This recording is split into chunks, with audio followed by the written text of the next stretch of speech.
Assalamualaikum warahmatullahi wabarakatuh. Perkenalkan, nama saya Herni Yuliantika dengan NPM 102220043 dari Prodi Akuntansi kelas C1 angkatan 2022. Kali ini saya akan menjelaskan tentang komite audit. Tanpa berlama-lama langsung saja kita ke materinya. Definisi komite audit. Menurut Komite Nasional Kebijakan Corporate Governance 2006, komite audit adalah suatu komite yang beranggotakan satu atau lebih anggota Dewan Komisaris dan dapat meminta kalangan luar dengan berbagai keahlian, pengalaman, dan kualitas lain yang dibutuhkan untuk mencapai tujuan komite audit.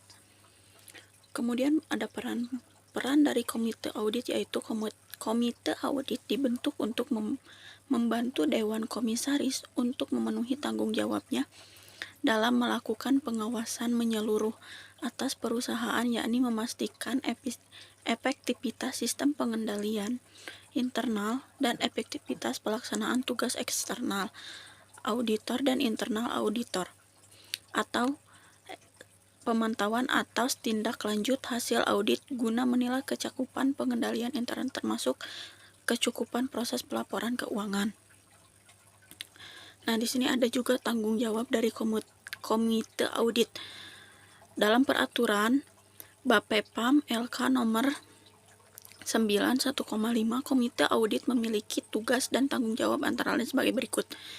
Yang pertama, melakukan penelaahan atas informasi keuangan yang akan dikeluarkan emiten atau perusahaan publik kepada publik dan atau pihak otoritas, antara lain laporan keuangan, proyeksi, dan laporan lainnya terkait dengan informasi keuangan emiten atau perusahaan publik. Kemudian yang kedua, melakukan penelaahan atas ketaatan terhadap peraturan perundang-undangan yang berhubungan dengan kegiatan emiten atau perusahaan publik. Kemudian yang ketiga, memberikan pendapat independen dalam hal terjadi perbedaan pendapat antara manajemen akuntan atas jasa yang diberikannya. Kemudian yang keempat, memberikan rekomendasi kepada Dewan Komisaris mengenai penunjukan akuntan yang didasarkan pada independensi, ruang lingkup penugasan, dan PI. Kemudian yang kelima, melakukan penelaahan atas pelaksanaan pemeriksaan oleh auditor internal dan mengawasi pelaksanaan tindak lanjut oleh direksi atas temuan auditor internal. Kemudian yang keenam, melakukan penelaahan terhadap aktivitas pelaksanaan manajemen resiko yang dilakukan oleh direksi. Jika emiten atau perusahaan publik tidak memiliki fungsi pemantauan resiko di bawah Dewan Komisaris. Kemudian yang ketujuh, menelaah pengaduan yang berkaitan dengan proses akuntansi dan pelaporan keuangan emiten atau perusahaan publik. Yang kedelapan, menelaah dan memberikan saran kepada Dewan Komisaris terkait dengan adanya potensi benturan kepentingan emiten atau perusahaan publik. Dan yang terakhir, menjaga kerahasiaan dokumen dan informasi emiten atau perusahaan publik. Komite audit paling sedikit terdiri dari 3 anggota, yang terdiri dari anggota komisaris independen dan pihak luar perusahaan. Komite audit diketuai oleh komisaris independen dalam peraturan Bapepam LK nomor 91,5 terdapat 1 poin yang mencakup tentang seluruh dan struktur dan keanggotaan dari komite audit.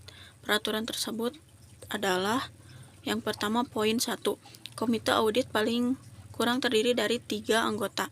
Sebagian besar anggota komite audit adalah komisaris independen dan anggota lainnya merupakan pihak luar, emiten, dan perusahaan publik. Kemudian poin yang kedua, salah satu komisaris independen yang menjadi anggota komite audit bertindak sebagai ketua komite audit.